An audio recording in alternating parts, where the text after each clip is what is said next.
Астанадагы аскердик парад учурунда асманга Казакстандын желеги түшүрүлөт. Бул үчүн учкучтар бир катар машыгуу учууларын өткөрүштү. Адегенде жерде маневрларды жасашты. Эскадрильянын командиринин орун басары Габит Умурзаковдун айтымында мындан кийин гана учкучтар жооптуу миссияны аткарууга жөнөтүлөт. Учуу учурунда эң негизгиси көк жана сары боекторду бир убакта чачуу керек. Андан кийин сүрөт тегиз жана так болушу керек. Ката кетирүүгө укук жок. Атайын техниканын аркасында чыгарылган боек абада бууланып, жерге түшпөйт.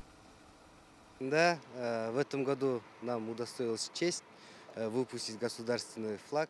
Ооба, бул жылы биз мамлекеттик желекти түтүн түрүндө чыгаруу сыймыгына ээ болдук. Буйрук биздин топтун лидерлеринен келет. Бул биринчи учак, ал бизге буйрук берет. Трибунага белгилүү аралыкка жетпей, ал түтүн түтүктөрүн төгүүгө буйрук берет. Анын буйругу менен биз бардыгын чачабыз. Подает команду на слив этих дымовых шлейфов.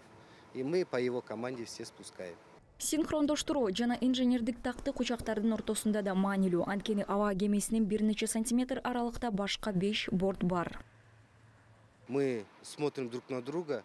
Биз бири-бирибизге карап жүрөбүз. Экинчи учак биринчи учактын артына карайт жана ошол эле ырааттуулукта ар ким өз тартибин сактоого аракет кылат. Белгиленген ар бир учактын ортосунда өз аралыгы болот. Ар бири ошол интервал аралыкты сактайт. Между самолетами есть свой интервал дистанция, и каждый держит эту интервал дистанции, чтобы, не дай бог, конечно, чтобы не столкнуться друг с другом в воздухе.